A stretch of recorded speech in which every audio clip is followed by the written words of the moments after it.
नमस्कार दोस्तों। आज की ये वीडियो एक किसान लड़का जिससे एक ऐसी खूबसूरत लड़की से प्यार हो जाता है जिसके साथ सिर्फ एक रात बिताने के लिए लोग अपना सब कुछ उस पर लुटाने के लिए तैयार हो जाते हैं। और जो भी लड़का या आदमी उसके साथ रात बिता लेता है वो खुद को इस दुनिया के सबसे लकी आदमी समझने लगता है। लेकिन एक दिन वो किसान लड़का उस लड़की को अपने सामने अपने घर ले आता है और घर पहुंचते ही वो किसान का बच्चा उसके साथ ऐसी ऐसी हरकतें करने लगता है जैसे हम आगे कहानी में देखने वाले हैं। तो चलिए कहानी की शुरुआत करते हैं। तो कहानी की शुरुआत में हमें सन 1950 कैलिफोर्निया के एक छोटे से शहर रॉकीज को दिखाया जाता है। और यहाँ इसी शहर में एक एंजल नाम की बहुत ही खूबसूरत लड़की रहती है। लेकिन एंजल एक ऐसी लड़की है जिसके साथ रात बिताने के लिए लोगों को लॉटरी टिकट के जरिए चुना जाता है, यानी कि जिसका भी नंबर निकलता है वो खुद को किस्मत वाला समझने लगता है। वहीं पर हम एंजल को देखते हैं जो काफ़ी मजबूर और लाचार नजर आती है। यहाँ पे उसे अपने बचपन याद आने लगता है जब वो अपनी माँ नीना के साथ रहा करती थी। और वो उस दिन काफ़ी खुश थी क्योंकि आज उसके फादर एलेक्स उससे मिलने के लिए आने वाले थे। लेकिन जब एलेक्स अपना घर पहुँचता है तो वो एंजल से अच्छे से बात नहीं करता और उससे कमरे से बाहर जाने के लिए कहने लगता है। वो एंजल की माँ नीना से भी कहता है कि तुम बस मेरे घर में रहती हो, मैंने तुमसे शादी नहीं की है और ना ही कभी करूँगा। मैंने तुमसे कहा था कि मुझे ये बच्चा नहीं चाहिए क्योंकि ये नाजायज़ है। अब उसकी बातें सुनकर नीना को गुस्सा, जिससे एलेक्स नीना को कुछ ज़्यादा ही टॉर्चर करके यहाँ से वापस चला जाता है। वहीं एंजल बाहर से उनकी सारी बातें सुन ली थी और बेचारी का दिल टूट जाता है। इसके बाद एंजल के पास उसकी माँ आती है, उसे समझाती है कि इसमें तुम्हारी कोई गलती नहीं है और मैं अगर इस दुनिया में सबसे ज़्यादा किसी को चाहती हूँ तो वो तुम हो मेरी बच्ची।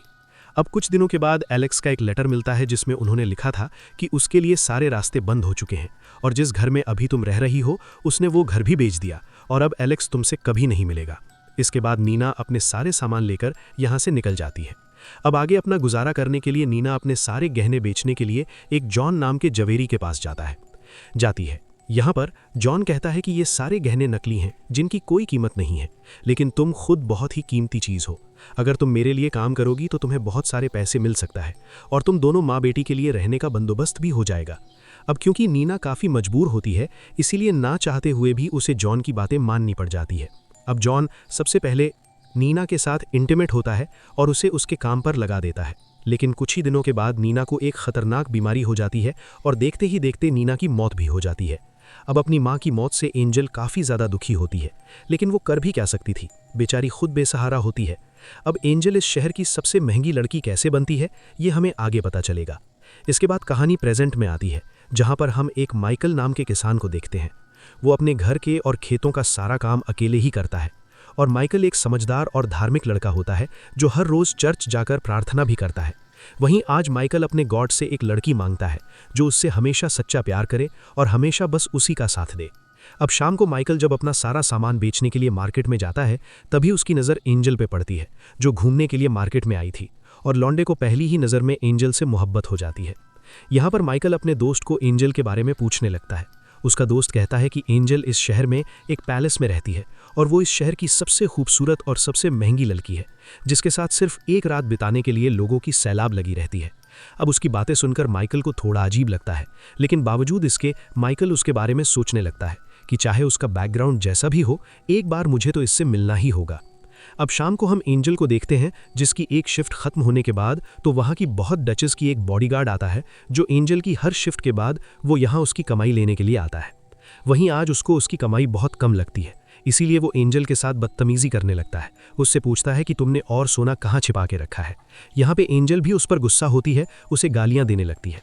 अब उसकी बातों से गुस्सा होकर वो एंजल को बाथटब के पानी में डुबाने लगती है और तभी यहाँ पर डचेस आ जाती है और वो अपने बॉडीगार्ड को रुकने के लिए कहती है। वो कहती है कि अगर एंजल को एक खरोच भी आई तो नीचे खड़े सारे लोग तुम्हें जिंदा नहीं छोड़ेंगे। अब कुछ देर के बाद फिर से एंजल अपने काम के लिए तैयार हो जाती है और इस बार यहाँ माइकल उससे मिलने के लिए आता है। एंजल उससे कहती है कि मैं तुम्हें कैसे खुश कर सकती हूँ। यहाँ पर माइकल कहता है कि मैं सिर्फ तुमसे बात करना चाहता हूँ, मैं दूसरों की तरह नहीं हूँ। दरअसल मैं एक किसान हूँ और अपने फर्म पर काम करता हूँ। इसके बाद माइकल अचानक से उसे शादी के लिए प्रपोज करता है, जिसकी बातें सुनकर एंजल हंसने लगती है। वो कहती है कि तुम्हें लेकर इस हफ्ते का ये उसके लिए 5वां प्रपोजल है। यहाँ मेरे पास बहुत सारे सरफिरे लोग आते हैं जो मुझसे काफ़ी मीठी मीठी बातें करते हैं। अब यहाँ माइकल का टाइम खत्म हो जाता है, इसीलिए एंजल से यहाँ से बाहर निकाल देती है। लेकिन अगले दिन माइकल 2 गुनी पैसे देकर फिर से एंजल से मिलने के लिए आ जाता है। यहाँ पे वो एंजल से कहता है कि मुझे पहली नज़र में ही तुमसे मोहब्बत हो गई थी और मैं चाहता हूँ कि तुम मेरे साथ चलो, हम लोग शादी करके हमेशा खुश रहेंगे। लेकिन एंजल उसकी बातों को सीरियसली नहीं लेती। वो कहती है कि तुम अपना पैसा और अपना समय दोनों बर्बाद कर रहे हो, इसीलिए तुम जल्दी से मेरे पास आओ और अपना काम फटाफट से ख़त्म करके यहाँ से फुटो, क्योंकि मैं कभी भी हमेशा के लिए तुम्हारी नहीं हो सकती, नेवर। इतने में फिर से माइकल का टाइम खत्म हो जाता है और यहाँ पर वही बॉडीगार्ड आता है और माइकल को यहाँ से बाहर निकाल देता है। इसके बाद हम माइकल के दोस्त को उसे समझते हुए देखते हैं, जो माइकल को कहता है कि एंजल उसके लिए अच्छी नहीं है, लेकिन माइकल कहता है कि मैं एक और आखिरी बार कोशिश करना चाहता हूँ। अब शाम होते ही फिर से माइकल एंजल से मिलने के लिए पहुंच जाता है। यहाँ पर माइकल उसे अच्छे से समझाने की कोशिश करता है और उससे कहता है कि मुझे समझ नहीं आना कि तुम इस नर्क जैसी जिंदगी में रहना कैसे चाहती हो। माफ कीजिए दोस्तों, अगर वीडियो आपको पसंद आ रही हो तो प्लीज चैनल को सब्सक्राइब कर बेल आइकन को ऑल पर क्लिक करें। अब वीडियो में आगे वो कहता है कि तुम्हारे दिल में मेरे लिए कुछ भी महसूस नहीं होता, या फिर तुम्हारे अंदर कोई फीलिंग्स ही नहीं है। इसके बाद माइकल उसे प्यार से किस करता है और कहता है कि क्या तुम्हें अब भी मेरा प्यार महसूस नहीं हो रहा है। यहाँ पे एंजल कहती है कि मैं तुमसे प्यार नहीं करती और ना ही मैं तुमसे शादी करना चाहती हूँ, क्योंकि तुम बस एक मामूली किसान हो और कुछ भी नहीं। अब उसकी बातें सुनकर माइकल को काफ़ी बुरा लगता है और वो चुपचाप उठकर वहाँ से चला जाता है। इसके बाद कहानी फिर से एंजल की बचपन में चली जाती है। जब एंजल की माँ की मौत हुई थी तो जॉन नाम का एक जौहरी एंजल को एक दूसरे शहर ले गया था। दरअसल वो इस शहर में उसे बेचने के लिए लाया था, लेकिन वहाँ काम कर रही एक लड़की जिसका नाम सैली होता है, वो जॉन से कहती है कि प्लीज़ तुम इस लड़की को कहीं और ले जाओ, क्योंकि ये जगह उसके लिए बिल्कुल भी सही नहीं है, ये नरक है। लेकिन जॉन उसकी बातों पर ध्यान नहीं देता और वो एंजल को बॉस के कमरे में ले जाता है। कुछ देर के बाद यहाँ का मालिक ड्यूक आता है, तो जॉन कहता है कि इस लड़की को ले लो और मुझे मेरा पैसा दे दो। लेकिन ड्यूक उसे पैसा नहीं देता और अपने आदमियों के हाथों जॉन को मरवा देता है। अब जॉन को मरते देख एंजल काफ़ी डर जाती है, तो ड्यूक उसे समझाता है कि अब से वो उसके लिए काम करेगी। अब कुछ सालों के बाद जब एंजल जवान हो जाती है तो ड्यूक उसे धंधे वाली बनाता है। वहीं एंजल के अंदर से अब पूरी तरीके से डर खत्म हो चुकी थी और उसे यकीन हो गया था कि दुनिया के सारे मर्द एक जैसे होते हैं, लेकिन फिर भी वो मजबूर थी। अब एक दिन वहां पर एलेक्स आता है, लेकिन उसे पता नहीं था कि एंजल उसी की बेटी है। इसके बाद जब एलेक्स एंजल को लेकर कमरे में जाता है तो वहां पर एंजल उसे अपनी पूरी सच्चाई बताती है और फाइनली यहाँ पर एलेक्स को एहसास होने लगता है कि कहीं ना कहीं उसी की वजह से उसकी बेटी की जिंदगी बर्बाद हो चुकी है। इसीलिए वो खुद को दोषी मानकर सुसाइड कर लेता है। इसी बीच सैली एंजल को कुछ पैसे देकर वहां से भागने में उसकी मदद करती है और जब डीप को सैली के बारे में पता चलता है तो वो सैली की भी हत्या करवा देता है। वहीं पर हम एंजल को देखते हैं जो एक शिप पर जाके चढ़ती है जो इस शहर से काफ़ी दूर जा रही होती है। यहाँ इस शिप में काफ़ी सारी लड़कियाँ होती हैं जो एंजल से बातें करने लगती हैं। इसके बाद फाइनली ये सिर्फ रॉकीज पहुँच जाता है। यहाँ पर हम देखते हैं कि वो बाकी लड़कियाँ एंजल को पीट पीट कर बेहोश कर देती हैं और उसकी सारी पैसे चुराकर भाग जाती हैं, जिसकी जान एक डजेस नाम की औरत ने बचाई थी और वो उसे अपने साथ अपने पैलेस ले आती है और यहाँ पे वो एंजल को धंधे पे लगा देती है। इसके बाद कहानी प्रेजेंट में आती है जहाँ पर हमें एंजल को देखते हैं जिसकी तबीयत खराब होती है और उसकी दोस्त के पूछने से वो कहती है कि वो माइकल के बारे में सोच सोच कर कमज़ोर होती जा रही है और अब उसने सोच लिया था कि अब से वो ये सारा काम छोड़ देगी। अब क्योंकि एंजल ने अपने सारे पैसे डचेस के पास सेविंग में रखे थे, इसलिए वो अपने पैसे मांगने के लिए डचेस के पास जाती है। लेकिन डचेस उसे कहती है कि तुम यहाँ से निकलकर क्या करोगी, मैं तुम्हें यहाँ अच्छा खाना, पहनने के लिए अच्छे अच्छे कपड़े और रहने के लिए घर दे रही हूँ, बाहर तुम्हें क्या मिलेगा, तुम तड़प तड़प के मर जाओगी।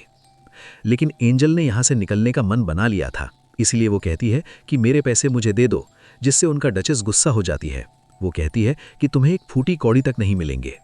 यहाँ पे एंजल को भी गुस्सा आ जाता है और वो डचेस पर ही चिल्लाने लगती है। इसके बाद डचेस अपने आदमियों को बुलाती है और वो एंजल को सबक सिखाने के लिए कहती है। इसके बाद वो लोग एंजल को पकड़कर उसे बेरहमी से मारते हैं। उसी रात माइकल को एक बुरा सपना आता है जिसमें वो एंजल को काफ़ी मुसीबत में देखता है और सुबह होते ही वो पैलेस पहुंच जाता है जहां पे वो देखता है कि एंजल काफ़ी जख्मी है। यहाँ पे उसे एंजल को देखकर काफ़ी गुस्सा आता है। इसके बाद वो डचेस के पास जाता है और डचेस से कहता है कि मैं एंजल को यहाँ से लेकर जा रहा हूँ, जिस पर डचेस कहती हैं कि उस पर मेरा कर्जा है और बिना कर्ज चुकाए मैं उसे कहीं नहीं जाने दूंगी। अब उसकी बातें सुनकर माइकल डचेस को उसके कर्ज से 3 गुना ज़्यादा पैसे दे देता है। इसके बाद वो एंजल के पास जाकर उसे अपनी माँ की अंगूठी देता है और उससे पूछता है कि क्या तुम उससे शादी करोगी, और यहाँ पे फाइनली एंजल हाँ कह देती है। दोस्तों, इसके बाद माइकल एंजल को लेकर अपने फार्म हाउस की तरफ जाने लगता है। एंजल कहती है कि तुमने डचेस को इतने सारे पैसे क्यों दिए? माइकल कहता है कि तुम इसकी परवाह बिल्कुल भी मत करो, क्योंकि मुझे बस तुम्हें उस जगह से बचाना था। यहाँ पे एंजल उसे उसकी अंगूठी वापस करने लगती है और कहती है, मैं ठीक होते ही तुम्हारे सारे पैसे वापस कर दूंगी और इसके बाद मैं यहाँ से चली जाऊंगी। इसके बाद माइकल उसे पहनने के लिए कुछ कपड़े देता है, जिसे देखकर एंजल पूछती है कि क्या ये तुम्हारे वाइफ के कपड़े हैं? माइकल कहता है कि नहीं, ये मेरी बहन के कपड़े थे, लेकिन पिछले साल ही उसकी मौत हो गई और अब उसके हस्बैंड पॉल और हम यहाँ रहते हैं, लेकिन फिलहाल पॉल अभी दूसरे शहर में है। और इसी तरह यहाँ 3 हफ्ते गुजर जाते हैं और अब धीरे धीरे एंजल ठीक हो जाती है। अब रात को माइकल जब उसे देखने के लिए आता है तो एंजल उसे अपने पास बुलाती है और माइकल से कहते हैं कि अब तुम्हारा कर्ज चुकाने का समय आ गया है, और वो माइकल को अपने साथ मस्ट इंटीमेट होने के लिए कहती है। दोस्तों, अगर आपको वीडियो पसंद आ रही हो तो अपने दोस्तों को शेयर करें और लाइक भी कर दीजिए। अब उसकी बातें सुनकर माइकल उसे कहता है कि मैं तुम्हें इसलिए नहीं बचाया था, दरअसल मैं चाहता हूं कि तुम्हारे लिए जो मेरे दिल में है वो तुम्हारे दिल में भी हो, और जब तक तुम्हारे अंदर फीलिंग्स नहीं आती तब तक मैं तुम्हारे करीब नहीं आऊंगा। यहाँ पे ये दोनों काफी सारे बातें करते हैं। एंजल कहती है कि जब मैं छोटी थी तो मेरी माँ गॉड से बहुत ज्यादा प्रार्थना किया करती थी, लेकिन फिर भी उसे जैसी जिंदगी मिली और इसीलिए मुझे गॉड पर बिल्कुल भी विश्वास नहीं है। अब अगले दिन माइकल जब अपने फार्म में काम कर रहा होता है तो एंजल उसके पास जाकर कहती है कि मैं तुम्हारे बीवी वाला काम नहीं संभाल सकती, मैं तुम्हारे साथ फार्म में तुम्हारी हेल्प करूंगी। अब उसकी बातें माइकल मान जाता है। अब अगली सुबह माइकल एंजल को पहाड़ी के ऊपर ले जाता है और उसे खूबसूरत नज़ारे दिखाने लगता है और सूरज की किरणों को दिखाते हुए कहता है कि मैं तुम्हें ऐसा ही जिंदगी देना चाहता हूँ। यहाँ पे एंजल कहती है कि अगर तुम मेरी जिंदगी की आधा सच भी जान जाओगे तो तुम मुझसे नफरत करने लगोगे। माइकल कहता है कि वो जिंदगी तुमने नहीं चुनी थी, लेकिन अब तुम चाहो तो अपनी जिंदगी खुद चुन सकती हो। इसके बाद ये दोनों घर आ जाते हैं और आज पहली बार माइकल एंजल के साथ इंटीमेट होता है। अब अगली सुबह पॉल यहाँ वापस आ जाता है और वो आकर माइकल से मिलता है। यहाँ पे दोनों एक दूसरे का हालचाल पूछते हैं, तभी माइकल कहता है कि मैंने शादी कर लिया है। इसके बाद माइकल जब पॉल को एंजल से मिलाने के लिए ले जाता है तो पॉल उसे देखते ही पहचान जाता है, लेकिन वो यहाँ पर कुछ नहीं कहता और माइकल के जाते ही वो एंजल से बातें करने लगता है। यहाँ पे वो एंजल से कहता है कि मुझे अच्छे से पता है कि तुम कौन हो। माइकल एक बहुत ही अच्छा लड़का है, इसीलिए उसे अच्छी बीवी मिलनी चाहिए, ना कि तुम जैसी। एंजल कहती है कि वो खुद मेरे पास आया था और मेरे बारे में सब कुछ जानने के बावजूद उसने मुझे अपनाया और तुम्हें भी इस बात को एक्सेप्ट कर लेनी चाहिए। लेकिन पॉल उसकी बातें नहीं मानता और यहाँ से सीधा माइकल के पास जाता है और यहाँ पे वो माइकल को एंजल के बारे में बताता है कि वो एक घटिया औरत है। अब उसकी बातें सुनकर माइकल उसे एक पंच मारता है और वो पॉल से कहता है कि अगर तुम मुझे भाई मानते हो तो उसे भी अपनी बहन के जैसा मानो, और फिर उसे सॉरी भी कहता है और कहता है कि तुम अगर चाहो तो शहर जाकर एक नया बिजनेस शुरू कर सकते हो और पहले की तरह तुम अच्छी लाइफ जी सकते हो। इसके बाद माइकल एंजल के पास आकर कहता है कि मैं तुम्हारे साथ पूरी जिंदगी बिताना चाहता हूँ, मैं चाहता हूँ कि हमारे बच्चे हों और हम पूरी जिंदगी खुश रहें। लेकिन एंजल कभी भी माँ नहीं बन सकती थी और ये बात माइकल को नहीं पता था। अब यहाँ पे हमें एंजल का पास्ट दिखाया जाता है, जहाँ पे एंजल एक बार प्रेग्नेंट हो गई थी और ऐसा दोबारा ना हो इसलिए ड्यूक ने एक डॉक्टर को बुलाया था और ज़बरदस्ती एंजल को पकड़कर उसका अबॉर्शन करवा दिया ताकि वो कभी भी जिंदगी में मां ना बन पाए। अब अगले दिन हम इन दोनों को फार्म पर काम करते हुए देखते हैं और यहाँ पे एंजल फेंसिंग करना भी सीख गई थी, क्योंकि कहीं ना कहीं उससे भी माइकल से मोहब्बत होने लगी थी। अब एक दिन ये दोनों एक रास्ते से गुजर रहे होते हैं जहाँ पे ये लोग एक फैमिली किसी को देखते हैं जहाँ उसकी माँ एलिजाबेथ प्रेग्नेंट होती है और इनका अपना घर नहीं था और ये फैमिलीज कहीं दूसरी जगह शिफ्ट होने के लिए ही जा रहे थे। अब माइकल और एंजल इन लोगों को अपना घर ले आते हैं और यहाँ पे इन लोगों को खाना भी खिलाते हैं। यहाँ पे हम देखते हैं कि उनकी एक बड़ी बेटी जिसका नाम मरियम होता है वो एंजल से पूछती है कि तुम और माइकल कैसे मिले थे। यहाँ पे एंजल उसको पूरी सच्चाई बताती है कि पहले वो क्या थी और उससे कैसे मिली, और बातें करते करते ये दोनों अच्छे दोस्त बन जाते हैं। अब धीरे धीरे यहाँ वक्त गुजरता है और फाइनली एलिजाबेथ को एक बेटा होता है जिससे बाकी सारे लोग काफ़ी खुश होते हैं। यहाँ पे माइकल और मरियम उस बच्चे का काफ़ी ख्याल रखते हैं, जिसे देखकर मरियम सोचती है कि माइकल और मरियम की जोड़ी काफ़ी अच्छी रहेंगी। अब रात को मरियम के फादर सभी से कहते हैं कि उसने पॉल से यहाँ की कुछ ज़मीन खरीद ली है और अब ये सारे लोग यहीं पर रहने वाले हैं। अब अगले दिन माइकल और एंजल अपने खेत में काम कर रहे होते हैं, तभी एंजल कहती है कि मरियम बहुत अच्छी लड़की है और तुम दोनों की जोड़ी कमाल की है, और माइकल कहता है कि वो सिर्फ तुमसे प्यार करता है और हमारे बीच कोई नहीं आ सकता। और यहाँ पे एंजल अपनी सच्चाई बताती है कि ड्यूक ने उसका एक बार ऑपरेशन करवाया था जिसकी वजह से वो कभी भी मां नहीं बन पाएगी। उसकी बातें सुनकर माइकल कहता है कि तुम जैसी भी हो कोई फर्क नहीं पड़ता, मैं बस इतना जानता हूँ कि मैं तुमसे बहुत प्यार करता हूँ और हमें कभी भी उम्मीद नहीं छोड़नी चाहिए। लेकिन एंजल ने यह ठान लिया था कि वो कभी भी मां नहीं बन पाएगी और ना ही कभी एक अच्छी वाइफ बन पाएगी। अब अगली सुबह एंजल मरियम के लिए एक लेटर लिखती है और उस लेटर के ऊपर माइकल की अंगूठी रखकर सबके उठने से पहले एक आदमी के साथ शहर चली जाती है। इसके बाद मरियम को वो लेटर मिल जाती है जिसमें लिखा था कि माइकल और मरियम का एक खूबसूरत जोड़ स्टोरी बन सकती है और वो दोनों हमेशा खुश रहेंगे। इसके बाद मरियम वो लेटर ले जाकर माइकल को दिखाती है और कहती है कि तुम्हें जाकर उसे रोकना चाहिए, लेकिन माइकल कहता है कि मैंने उसके लिए क्या कुछ नहीं किया, उसे अपने प्यार का एहसास दिलाया और अब ये उसकी जिंदगी है और वापस आने का फैसला भी उसी को करना होगा। इसके बाद हम एंजल को देखते हैं जो शहर में एक होटल में जाती है और होटल की ओनर से कहती है कि अगर आपको किसी कुक की ज़रूरत है तो मैं वो काम कर सकती हूँ, लेकिन रहने के लिए मुझे घर चाहिए। ये सुनकर होटल का मालिक मान जाता है।